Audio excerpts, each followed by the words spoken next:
It's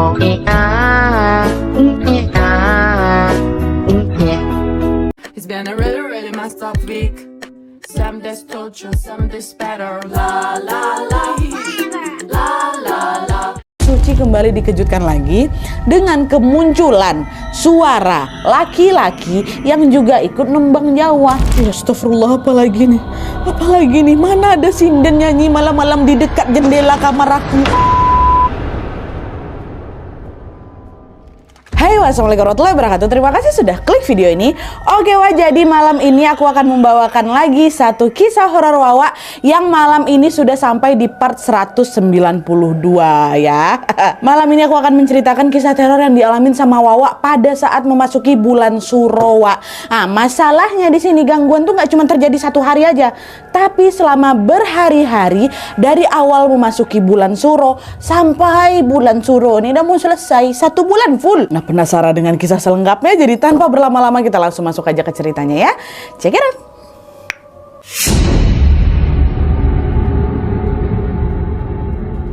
Oke wah, jadi kisah yang aku bawakan malam ini dikirim sama Wawa aku yang bernama Suci dari Jawa Tengah. Halo Suci. Nah, jadi Wak Suci ini adalah anak bungsu dari 2 bersaudara. Papanya namanya Pak Joko, ibunya Bu Nana, sedangkan kakaknya bernama Mbak Ayu ya. Nah, bapaknya Suci ini alias Pak Joko merupakan seseorang yang dihormati atau dituakan gitu Wak di desa tempat mereka tinggal.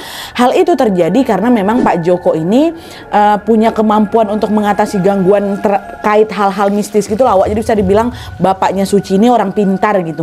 Ya. Pernah nih ada kejadian di mana Pak Joko ini diminta membantu salah satu tetangga mereka yang kesulitan menemui ajalnya. Dan tepat setelah melihat keadaan si tetangga, Pak Joko ini langsung notice kalau si tetangga tuh sulit meninggal gara-gara dia pakai susuk gitu katanya. Wah, ada di dalam tubuhnya susuk tuh. Nah, mengetahui hal itu Pak Joko pun akhirnya membantu si tetangga ini untuk melepas susuk yang bersarang di tubuhnya. Dan setelah Pak Joko mengeluarkan susuk itu, kata Suci 15 menit kemudian meninggal tetanggaku. Nah, dia langsung bisa meninggal lah gitu ibaratnya. Sebelumnya susah kali meninggalnya. Nah, berkat kemampuan dari kejadian itulah akhirnya Pak Joko ini pun menjadi orang yang mulai disegani di desanya. Pokoknya si Pak Joko ini dianggap bukan orang sembarangan lah gitu pokoknya ya. Nah, tapi meskipun dekat dengan hal-hal berbau mistis, Pak Joko sama keluarganya Suci ini sama sekali nggak pernah mengalami gangguan mistis yang berarti gitu. Aman-aman aja kehidupan kami awal-awalnya Nadia. Sampai kemudian pada bulan Suro tahun 2019 lalu mulailah ini muncul gangguan yang menimpa keluarganya Pak Joko, khususnya menimpa Suci, Wawa kita ini ya. Jadi ceritanya pada suatu malam Suci dan keluarganya ini ceritanya lagi bersantai gitu di ruang tamu sambil menikmati hujan yang turun. Nah, pas lagi seru-serunya ngobrol, mereka dikejutkan dengan suara petir dan juga kilatan cahaya yang saling menyambar-nyambar dari luar itu kan. Dengar suara dan pemandangan itu, Bu Nana, mama Suci bilang, Pak ini kok lama-lama hujannya jadi nyeremin kayak gini ya? Ibu kok jadi ngerasa nggak enak hati, Pak takut terjadi apa-apa katanya. Udahlah Bu, jangan banyak pikir negatif, berdoa aja lah semoga nggak ada apa-apa kata bapaknya. Iya ya Pak ya, berdoa terus ya Nak, kata si ibu. Nah, tepat setelah mamaku ngomong kayak gitu, dia tiba-tiba listrik di rumah kami mati. Alhasil suasana di rumah mereka jadi gelap gulita, kan tengah malam tuh. Di sini gantian Suci. Waktu mati lampu tuh udah nggak enak perasaan aku tuh Nadia. Gak pernahnya kayak gitu Wak. Tapi dengan cepat dia langsung mengusir rasa takutnya kan.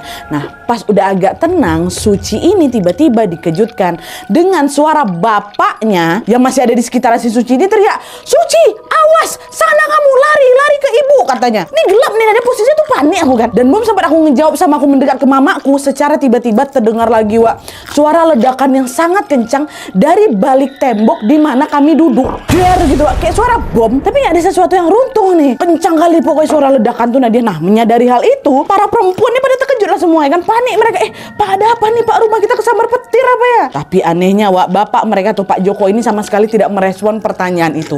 Pak Joko cuma diam sambil bibirnya terus bergerak seperti sedang membaca doa.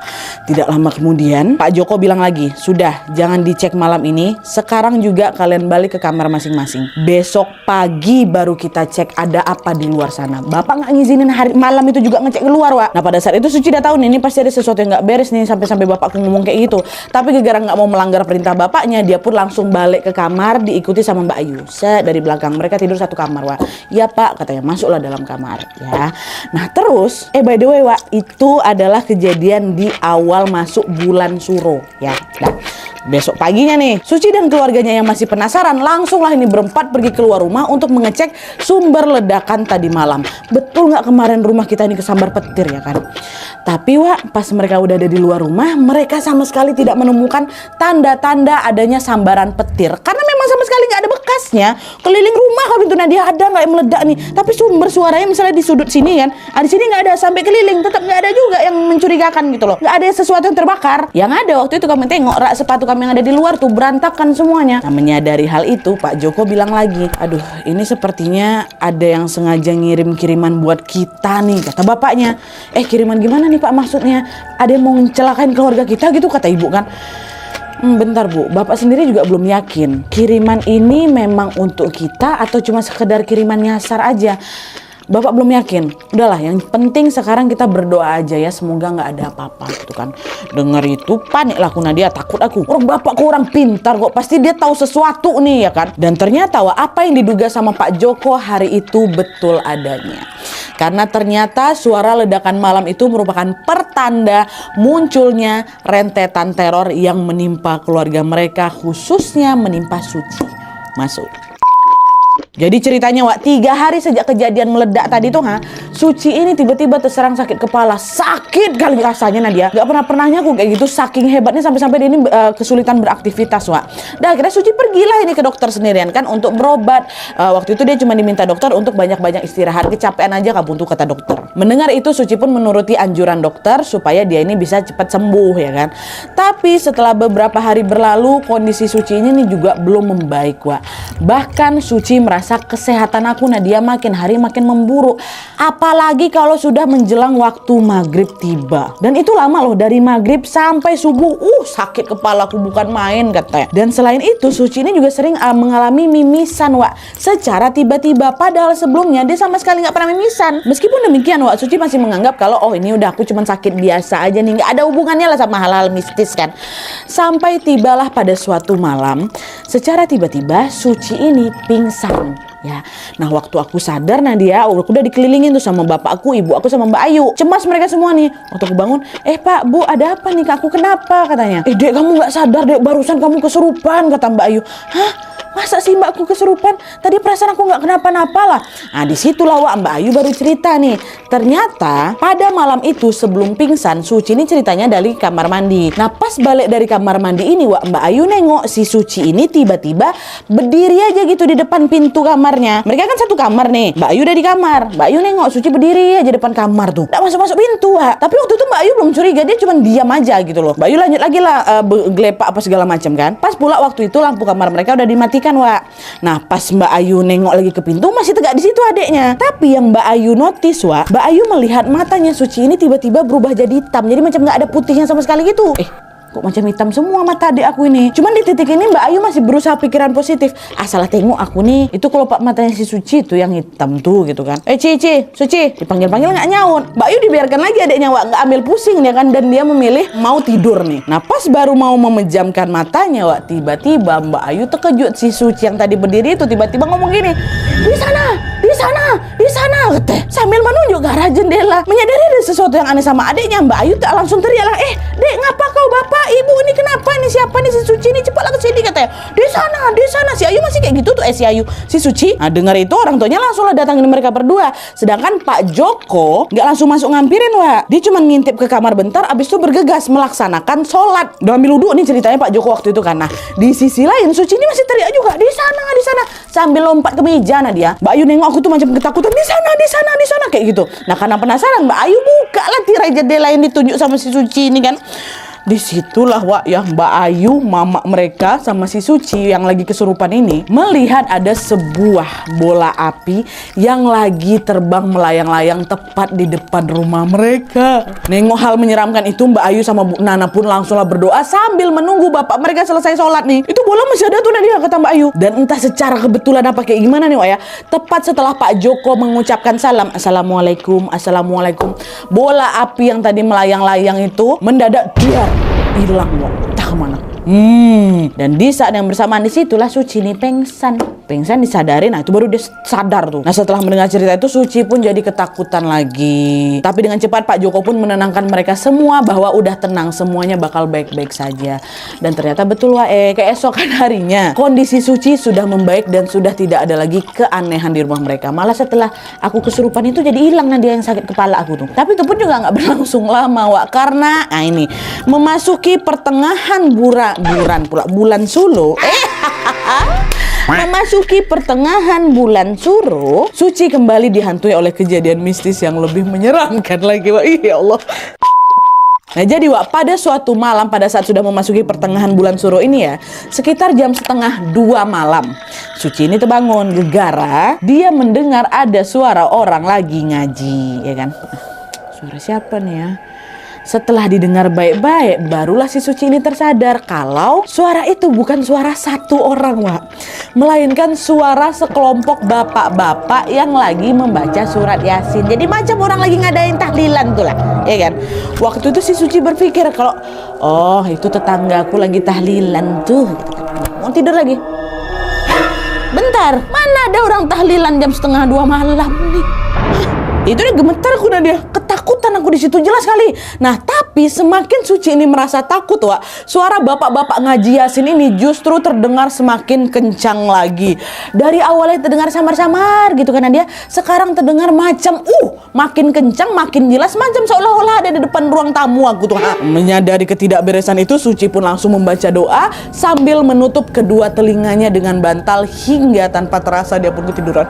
Astagfirullahaladzim, astagfirullahaladzim. Nah besok paginya Suci langsung lakukan itu, menceritakan kejanggalan tadi malam kepada kedua orang tuanya. Ibu tadi malam gini gitu. Loh Mbak Ayu dengar? Kata ibu, enggak Bu, aku nggak dengar sama sekali. Kata Mbak Ayu nggak dengar sama sekali Wak. Memang Nadia waktu itu tidur aja Mbak Ayu. Dari situlah aku pikir, aku dengar sendiri nih suara tuh. Oh kalau gitu berarti nggak kamu aja Dok. Kata Bu Nana, mamanya kan. Maksudnya Bu, iya kemarin Om Tio kemarin katanya nengok sesuatu juga di rumah ini. Kata si ibu, Om Tio kenapa? Om Tio ini om mereka Wak. Nah disitulah Bu Nana cerita kalau ternyata pada malam sebelumnya, sebelum kejadiannya si Suci ini, Om Tio ini ceritanya lagi datang Wak ke rumahnya Suci mau nemuin Pak Joko. Tapi malam itu aku sekeluarga lagi nggak ada di rumah Wak. Kami lagi ke rumah bude kami buat ngebahas rencana pernikahan Mbak Ayu ceritanya. Om Tio ketok pintu nggak ada orang, kan? Akhirnya Om Tio balik badan lah, mau balik ke rumahnya. Tapi Wak, baru aja mau balik badan ini di halaman rumahnya si Suci ini, Om Tio nengok apa? Ada sepasang kaki, ukurannya besar kali, besar kaki nih ya, kaki, bukan jejak kaki. Ibaratnya nih, misalnya ini rumahnya siapa kan? Nah, ini rumahnya si Suci. Kaki itu sebesar ini ya, sebesar abang ini. Nah, sebesar ini kaki itu gemetar lah Om Tio kan. Tapi penasaran juga, dia dongak lah kepala yang ke atas itu Wak. Tahu kalian waktu dia dongakkan kepala itu apa? Om Tio sama sekali tidak bisa melihat kepala si pemilik kaki itu, saking tingginya. Tahu kalian? Gak bisa ketengok wajah itu, bayangkanlah sama kalian tuh Om Tio bilang apa? Udah dongak ke atas aku Mbak Yu, yang ku tengok masih kakinya aja. Bayangkanlah sebesar apa tuh. Jadi macam dicegat gitu loh Wak Om Tio nih. Nah melihat kaki sebesar itu takutlah Om Tio pasti kan. Berlari dia tuh mau balik ke rumahnya. Tapi anehnya di sini meskipun Om Tio ini sudah berlari sejauh mungkin, nggak nyampe ke rumahnya Wak. Om Tio ini macam dibuat berputar-putar, tahu kau? Tahu Glenn, macam jauh kali rumah saya waktu itu Mbak. Padahal rumah mereka ini cuma beda 3 rumah aja, nggak nyampe ke rumah. Barulah di tengah kebuntuan itu Om Tio langsung membaca Al-Fatihah sampai akhirnya dia pun berhasil pulang ke rumah dengan selamat. Itu malam sebelum kejadian yang orang-orang tahlilan tuh, Om Tio ini ternyata diganggu juga. Nah di sini Wak, meskipun Suci sudah mengalami beberapa kejanggalan, keluarganya masih tidak bereaksi yang gimana-gimana. Mereka masih menganggap bahwa gangguan itu hanya berlangsung ya udah pada hari tertentu aja gitu. Ntar juga paling menghilang dengan sendirinya gitu kan Wak. Tapi ternyata dugaan mereka lagi-lagi salah besar karena teror suara mistis tadi kembali menghantui Wawa kita si Suci nih. Datang lagi suara tuh tapi lebih seram ya Allah. Nah jadi ceritanya Wak, pada suatu malam jam 2 malam lagi-lagi Suci kembali mendengar suara misterius dari arah jendela kamarnya. Tapi kali ini dia nggak dengar suara bapak-bapak ngaji lagi Wak, melainkan suara seorang wanita yang sedang menyanyikan tembang Jawa dengan sangat merdu. Suara itu halus sekali lah, macam suara khas orang sinden macam mana itu, halus sekali. Suara siapa tuh? Kata si Suci kan. Nah, belum sempat mencerna kejanggalan itu, Suci kembali dikejutkan lagi dengan kemunculan suara laki-laki yang juga ikut nembang Jawa. Jadi di sini udah ada 2 orang yang nyanyi nih, satu suara wanita, satu suara laki-laki. Astagfirullah, apalagi nih? Apalagi nih? Mana ada sinden nyanyi malam-malam di dekat jendela kamar aku? Apa nih? Ini pasti bukan manusia nih. Kata siapa kan? Kata si Suci kan. Terus besok paginya dia cerita lagi sama mama bapaknya kan, "Bapak, Ibu, tadi malam gini nih." Dan kali ini Wak Suci bersikeras bahwa gangguan itu sudah sangat-sangat menguras emosi dan pikirannya. "Bapak, Ibu, tolonglah, aku udah nggak kuat lagi diganggu-ganggu kayak gini. Aku capek, aku nggak bisa tidur nyenyak," kata si Suci. Mendengar keluhan itu, akhirnya di sini Bu Nana tuh macam membuatkan jimat gitu lah Wak, yang berisi ada bawang putih, ada bunga, dan juga ada suatu tanaman katanya sadalanang. Nah, kayak gitulah. Tuh bahan-bahan itu dibungkus dengan sebuah kain dan diikatkan di jendela kamarnya Suci. "Dah, insya Allah nanti malam kamu nggak diganggu lagi," kata ibu kan. "Iyalah Bu, semoga Suci bisa tidur nyenyak." Nah, udah pasang jimat nih. Malam harinya langsung nih, Suci alhamdulillahnya bisa tidur seperti biasa. Dan alhamdulillahnya juga malam itu nggak ada gangguan apa-apa nih Wak. Suci sama sekali sudah tidak mendengar suara misterius ataupun gangguan-gangguan lainnya. Tapi itulah, ketenangan itu juga hanya berlangsung sementara karena pada hari ketiga setelah pakai jimat tuh Nadia, Suci ini kembali lagi mengalami kejadian mistis yang menurut aku lebih ekstrim lagi Wak. Nah ini nih, sudah masuk di hari terakhir di bulan Suro ya. Waktu itu balik lagi, Suci kembali terbangun di tengah malam dan kali ini dia terbangun gegara mendengar ada suara seorang wanita lagi baca surat Al-Fatihah. Tapi merindingnya di sini Nat, cara si suara ini membaca tuh nggak kayak kita membaca Al-Fatihah macam biasa, enggak. Suara itu terdengar seperti suara seseorang yang berdoa nih ya, yang berdoa dengan nada menyepelekan. Bisa kalian bayangkan gimana? Jadi dia tuh membaca doa nih secara patah-patah Wak, seperti anak yang baru belajar ngaji. Kayak gini suaranya Nat. Bismillahirrahmanirrahim. Alhamdulillahirrahmanirrahim.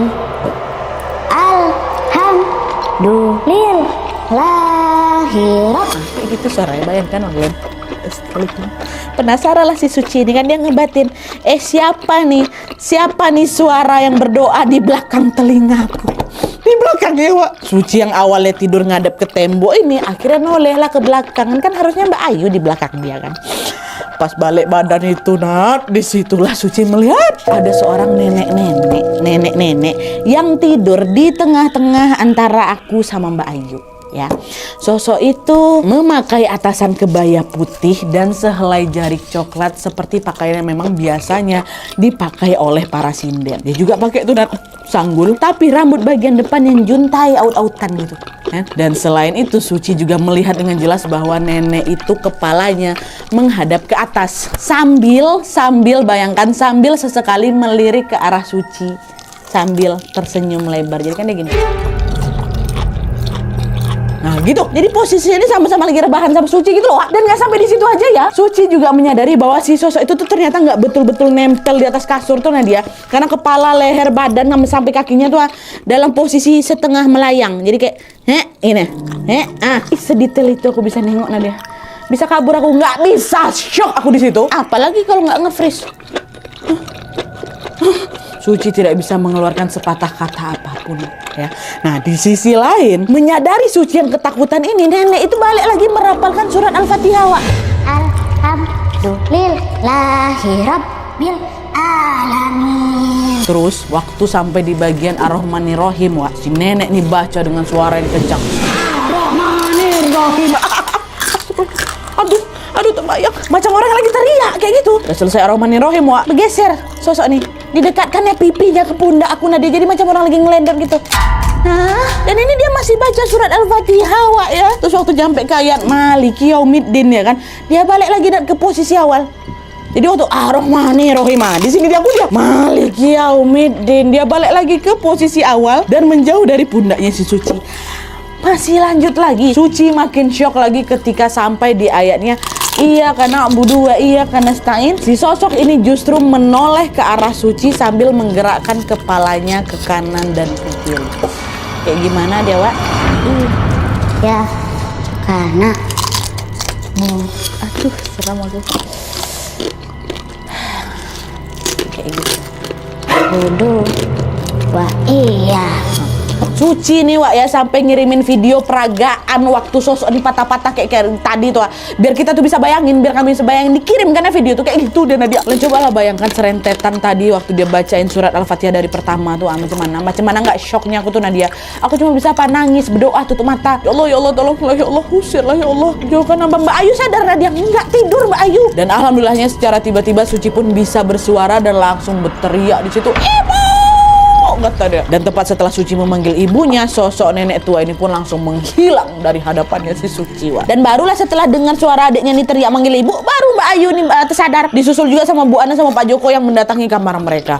Pada saat itu aku udah nggak bisa lagi cerita, Nadia, aku shock. Udah macam udah mau kejang-kejang badannya si Suci nih, Wak. Ditenangin, panik juga lah orang tuanya kan, ditenangin. Baru kenapa nak, kenapa, coba ceritain. Barulah diceritain semua pengalaman horor kali yang baru aja dialami itu. Dan tanpa berlama-lama lagi, saat itu juga bapaknya Suci ini langsung memandikan Suci dengan air kembang sambil berdoa memohon perlindungan Allah Subhanahu wa taala waktu itu langsung ya. Dan udah setelah menjalankan ritual mandi kembang itu, Suci mengaku bahwa teror itu pun akhirnya berhenti menghantui Suci. Tapi tunggu dulu, ceritanya belum selesai. Belum. Itu memang kejadian horor yang menutup bulan Suro kemarin, Wak. Tapi beberapa hari setelah bulan Suro itu berlalu, Suci ini ternyata masih juga didatangin sama sosok nenek sinden tadi. Jadi ceritanya waktu itu Mbak Ayu ini udah nikah, Wak. Dia tinggal sama suaminya. Jadi setiap malam ya Suci jadi tidur sendirian lah di kamarnya kan, kakak udah nikah kok. Nah, pada malam hari itulah dia itu tiba-tiba dengar ranjangnya itu berdecit, seolah-olah ada orang lain yang juga mau tidur di sana. Jadi krek gitu.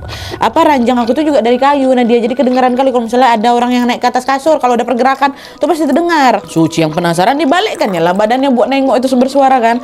Dan disitulah lagi-lagi Suci melihat, bayangkan lagi, Suci melihat ada sosok nenek tua masih dengan kebaya putih dan jarik coklat itu lagi duduk, Wak, duduk bersila tapi sambil memunggungi si Suci. Jadi nggak nampak mukanya, nah. Tapi meskipun aku nggak nengok wajahnya, masih ketakutan lah, trauma lah si Suci, Wak. Sambil membaca syahadat dan ayat-ayat kursi, Suci balikkan badannya, dia tarik nafas, baru aku langsung teriak lagi manggil ibu. Dia balikkan, tadi langsung datang ibu. Aku tengok belakang udah nggak ada lagi nenek tuh. Dan pada saat itu kata Suci, bapaknya kembali lagi meminta Suci untuk melakukan ritual mandi kembang itu, Wak, buat kedua kalinya karena masih diganggu kan ceritanya waktu itu. Tapi bedanya kali ini ritualnya itu dimulai dengan Pak Joko yang melaksanakan sholat malam terlebih dahulu supaya gangguannya betul-betul terputus gitulah. Yang pertama tadi Pak Joko nggak pakai sholat malam gitu, Wak. Dan baru Nadia sejak saat itu Suci sama sekali tidak pernah didatangi lagi sama sosok sinden, nenek sinden itu. Alhamdulillah. Aduh, aku terbayang lagi. Dia ngebelakangin si Suci aja dah. Astagfirullah. Kalian bayanginlah terbangun-bangun balik badan ada nenek lagi mumbungi kalian. Oke, Wak, jadi itu tadi tentang pengalaman Suci ketika mendapatkan teror mistis di bulan Suro. Mungkin beberapa dari kalian juga bertanya-tanya, kenapa kok diganggunya itu cuman waktu bulan Suro tahun 2019 itu aja, Nadia? Kenapa nggak di tahun-tahun yang lain gitu kan? Aku juga penasaran, kami tanya sama si Suci. Nah, menurut penjelasan Suci, Wak, sebenarnya sosok nenek itu tuh sudah mengikuti dia sejak kecil. Bahkan bapaknya Pak Joko ini sudah membawa Suci ke beberapa orang pintar buat diobatin. Tapi sayangnya si orang-orang pintar yang didatangin sama bapaknya Suci ini selalu menolak mengusir makhluk itu karena mereka menganggap kalau si nenek sinden ini sosok yang baik dan sudah menyatu dengan Suci sejak dulu. Tapi di sini, Wak, waktu kejadian teror di bulan Suro ini, si Suci ini nggak tahu kalau ternyata dia punya masa lalu pernah ditempelin sama nenek sinden. Makanya tadi aku bilang keluarga mereka ini nggak pernah mengalami hal-hal yang kayak gimana gitu kan, walaupun bapaknya orang pintar. Padahal mah ada sebenarnya, cuman Sucinya nggak tahu. Dia baru tahunya ya di bulan 2019 ini. Waktu kecil aku nggak ngerasain apa-apa, nah. Dan entah secara kebetulan apa enggak, kalau misalnya kata Bapak Suci nih, Wak, ya, sosok nenek itu baru menampakkan dirinya bersamaan dengan adanya kiriman seperti yang dibilang sama Pak Joko di awal cerita tadi. Jadi sebenarnya si nenek ini macam mau jagain Suci gitu lah, Wak, walaupun agak awkward cara jagainnya ya. Tapi yang perlu kalian ingat, keadaan Suci dan juga keluarganya yang tidak berdampak dari kiriman misterius itu tentunya tidak lepas dari pertolongan dan juga perlindungan Allah Subhanahu wa taala. Dari kisah ini kita jadi bisa belajar bahwa teror mistis apapun bentuknya pasti apa? Akan menghilang apabila kita berdoa dan berserah diri kepada Allah Subhanahu wa taala. Kita doakan semoga Suci dan keluarganya selalu sehat dimanapun dan kapanpun mereka berada, dan semoga kita semua senantiasa dijauhkan dari segala sesuatu yang buruk itu ya, amin ya rabbal alamin. Terus siapa ada yang kirimin hal-hal buruk itu ke rumahnya si Suci? Suci nggak tahu, bapaknya juga nggak tahu. Mereka cuma berserah diri kepada Allah, berdoa, dan nggak mau memperpanjang masalah ini. Udah berdoa aja dan alhamdulillah berhenti sendiri kan. Oke Wak, jadi sekian dulu videonya. Terima kasih banyak yang sudah menonton. Kalau kalian suka video ini, klik like-nya. Jangan lupa komen di bawah tidak ada, dan saran-saran untuk video selanjutnya. Jangan lupa nyalain notifikasinya supaya kalian tahu kalau aku upload video baru. And as always, jangan lupa untuk klik tombol subscribe supaya kalian sama-sama tahu informasi menarik dan menegangkan dari channel aku. See you next video Wak, bye.